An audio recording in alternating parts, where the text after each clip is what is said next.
दोस्तों कहते हैं कि पति और पत्नी का रिश्ता काफ़ी पवित्र माना जाता है, क्योंकि दोस्तों जब शादी होती है, शादी के समय जब साथ फेरे फिरते हैं तो उस समय पति पत्नी 7 जन्म तक साथ निभाने का वादा करते हैं। मगर दोस्तों आज की इस कहानी में एक साली ने अपने जीजा के साथ मिलकर अपने ही पति की हत्या कर दी।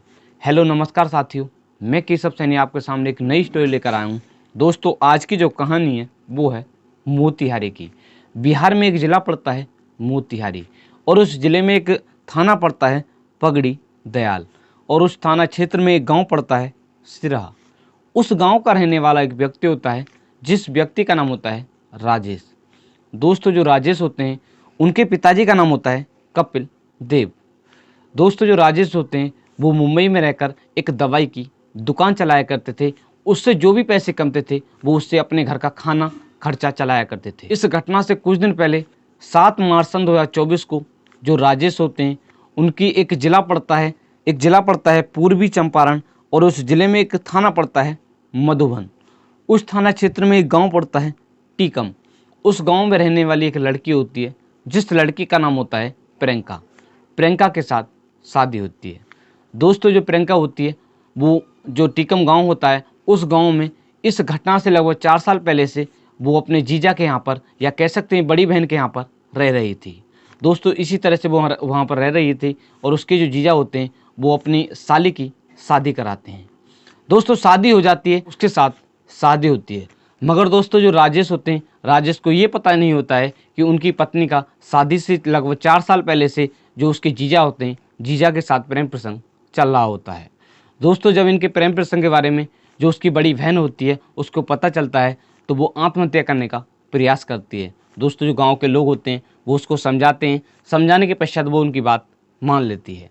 दोस्तों इसके पश्चात भी उनका जो प्रेम प्रसंग है वो जारी रहता है, तो वो फिर दोबारा से इनके प्रेम प्रसंग से परेशान होकर आत्महत्या करने का प्रयास करती है। दोस्तों इसके पश्चात ये दोनों मिलकर एक प्लान बनाते हैं कि तेरी शादी एक ऐसे व्यक्ति से करते हैं कि जो बाहर रहने वाला होता है, जिससे कि हमारा जो प्रेम प्रसंग है वो जारी रहे। दोस्तों वो प्लानिंग के अनुसार जब जांच पड़ताल करते हैं तो जो राजेश होता है वो मुंबई में एक दवाई की दुकान चलाया करता था। वो अक्सर बाहर ही रहा करता था। वो उस व्यक्ति से जो राजेश होता है, राजेश के साथ प्रियंका की शादी कर देते हैं। दोस्तों शादी होने के पश्चात लगभग 1-1.5 महीना हो जाता है, मगर जो राजेश होता है वो बाहर मुंबई में नौकरी करने के लिए, या कह सकते हैं जो दुकान होती है, दुकान पर नहीं जाता है। दोस्तों उनके प्रेम प्रसंग में कुछ दिक्कत आती है। इसके पश्चात अब आ जाता है होली।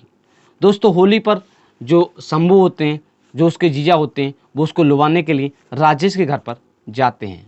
दोस्तों जो राजेश होते हैं वो कहते हैं कि मैं आपके साथ चल रहा हूँ, मगर जो शंभू होते हैं, शंभू उनसे मना कर देते हैं कि मैं ही इसको लुभाकर ले जाऊँगा। वो उससे साथ चलने के लिए मना कर देते हैं। इसके पश्चात वो लुभाकर उसको अपने घर ले आते हैं। दोस्तों अब होली हो जाती है। होली के लगभग 3 या 4 दिन के बाद जो राजेश होते हैं वो अपने जो प्रियंका के जीजा होते हैं, जहाँ उसकी ससुराल होती है, जो राजेश की ससुराल होती है, वो अपनी ससुराल अपनी पत्नी को लुभाने के लिए जाते हैं।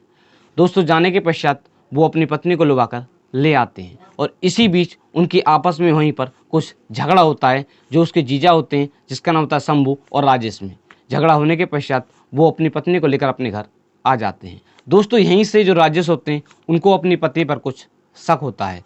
इसके पश्चात वो एक दिन अपनी पत्नी को अपनी जीजा के साथ फ़ोन पर बात करते हुए देख लेते हैं।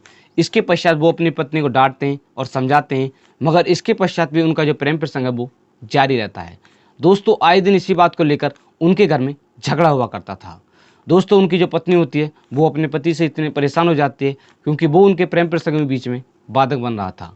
दोस्तों वो अपने जीजा से कहती है कि आप किसी भी तरह से मेरा जो पति है उसको रास्ते से हटाएं और मौत के घाट उतारें। दोस्तों उसका जो जीजा होता है, या कह सकते हैं प्रेमी, वो उसकी बात मान लेता है, और इसके पश्चात वो दोनों मिलकर प्लान बनाते हैं। प्लानिंग के अनुसार 26 अप्रैल 2024 जो राजेश होते हैं, राजेश का एक चचेरा भाई होता है, उनकी शादी होती है।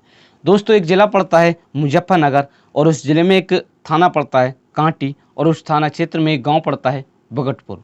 उस गाँव में जो राजेश होते हैं वो बारात में जाते हैं। दोस्तों जैसे ही वो बारात में जाते हैं, जो उनकी पत्नी होती है, जिसका नाम होता है प्रियंका, वो अपने जीजा या कह सकते हैं प्रेमी को फ़ोन कर बताती है कि आज मौका है, वो ऐसे ऐसे बारात में गए हैं। दोस्तों इसके पश्चात जो राजेश होते हैं वो बारात करने के पश्चात वो घर के लिए वापस लौट रहे थे। तभी उनकी पत्नी फ़ोन करती है और कहती है कि आप कहाँ पर आ गए हैं। जैसे ही वो बताते हैं कि मैं ऐसे ऐसे वहाँ पर आ गया हूँ, तो वो फ़ोन कर अपने जो प्रेमी होता है या जीजा होता है उसको बताती है। दोस्तों प्लानिंग के अनुसार वो वहाँ पर पहुँच जाता है और पहुँचने के पश्चात वो राजेश का अपहरण कर लेता है और इसके पश्चात वो उसकी हत्या कर, जो राजेश का घर होता है उसके घर से 1 किलोमीटर दूर एक नदी होती है, उस नदी के पास में एक झाड़ियों में उसके शव को फेंक देते हैं। इधर जो राजेश के परिवार वाले होते हैं वो राजेश का इंतजार कर रहे थे कि देर रात हो गई है मगर राजेश घर वापस क्यों नहीं आया है। दोस्तों वो पूरी रात इंतजार करते हैं मगर वो नहीं आता है। इसके पश्चात वो एक थाना पड़ता है पगड़ी दयाल, उस थाने में जाते हैं, वो शिकायत दर्ज कराने के लिए कहते हैं मगर जो पुलिस के प्रशासन के लोग होते हैं वो उनकी रिपोर्ट दर्ज नहीं करते हैं। जो कांटी थाना होता है वो वहाँ पर भेज देते हैं। दोस्तों वहाँ पर चले जाते हैं मगर जाने के पश्चात जो वहाँ की पुलिस होती है वो भी उनको कहते हैं कि आप ऐसे ऐसे जो पकड़ी दयाल थाना है वहाँ पर जाएं और अपनी रिपोर्ट दर्ज कराएं। इसके पश्चात जब उन्हें कोई सफलता नहीं मिलती है, इसके पश्चात वो पकड़ी दयाल के एक अनुमंडल सुबोध कुमार जी होते हैं जो एक एसडीपीओ होते हैं, उनके पास जाते हैं और जाने के पश्चात जो उनकी शिकायत होती है वो उसको दर्ज कराते हैं। दोस्तों दर्ज कराने के पश्चात जैसे ही मामला संज्ञान में आता है, जो एसडीपीओ होते हैं वो खुद ही जांच करना शुरू कर देते हैं, वो तुरंत ही सख्ती से एक्शन लेते हैं। दोस्तों जांच पड़ताल के दौरान जो पुलिस होती है, पुलिस को 30 अप्रैल सन 2020 को जो राजेश का शव होता है वो राजेश के घर से 1 किलोमीटर दूरी पर एक नदी होती है, उस नदी के पास में एक झाड़ी होती है, उस झाड़ी में उसका शव मिल जाता है। दोस्तों सबको देखकर तो मगर पहचान नहीं हो पा रही थी, मगर जब उसके पास में ही उसके जो कपड़े होते हैं और उसके चप्पल होते हैं वो मिलते हैं, तो वो इसके बारे में जो राजेश के परिवार वाले होते हैं उनको फ़ोन करते हैं और बुला लेते हैं। दोस्तों इसके पश्चात जब उनसे पूछा जाता है तो वो बताते हैं कि वो राजेश का ही शव है। दोस्तों जो पुलिस होती है वो उसके शव को बरामद कर लेती है और इसके पश्चात पोस्टमार्टम के लिए भेज देती है। दोस्तों जैसे ही पोस्टमार्टम के लिए भेज देती है, इसके पश्चात पुलिस जो राजेश के परिवार वाले होते हैं उनसे पूछताछ करती है। पूछताछ के दौरान जो उसके परिवार वाले होते हैं वो कहते हैं कि अज्ञात लोगों ने ही उसकी हत्या की है। इसके पश्चात जो पुलिस होती है वो जो उसकी पत्नी होती है, जो राजेश की पत्नी होती है जिसका नाम होता है प्रियंका, प्रियंका से फ़ोन कर पूछते हैं कि आपकी उस समय उस रात जो राजेश होते हैं राजेश से क्या बात हुई थी।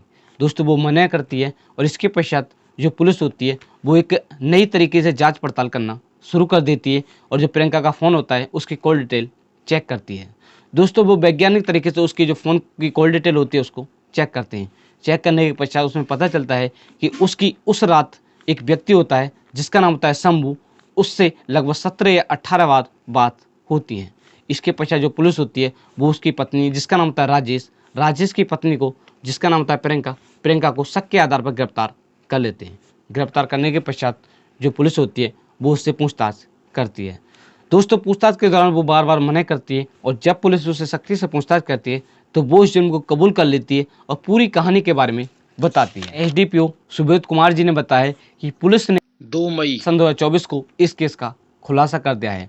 पुलिस ने जो मृतक की पत्नी होती है जिसका नाम होता है प्रियंका, उसको गिरफ्तार कर लिया है और जेल भेज दिया है। फिलहाल में उसका जो प्रेमी होता है जिसका नाम होता है शंभू प्रसाद और उसके पिताजी का नाम होता है नेकटधारी प्रसाद, वो फिलहाल में फरार चल रहा है। पुलिस लगातार उसके लिए छापेमारी कर रही है, जल्दी उसको भी गिरफ्तार कर लिया जाएगा और उसे भी जेल भेजा जाएगा। दोस्तों इनके साथ सख्त से सख्त कार्रवाई की जाएगी। दोस्तों आज की इस कहानी को सुनाने का उद्देश्य आपको परेशान करना नहीं है, सिर्फ आपको जागरूक करना है कि आज हमारे समाज में, आज हमारे देश में जो लोग हैं वो किस तरह की हरकत कर रहे हैं।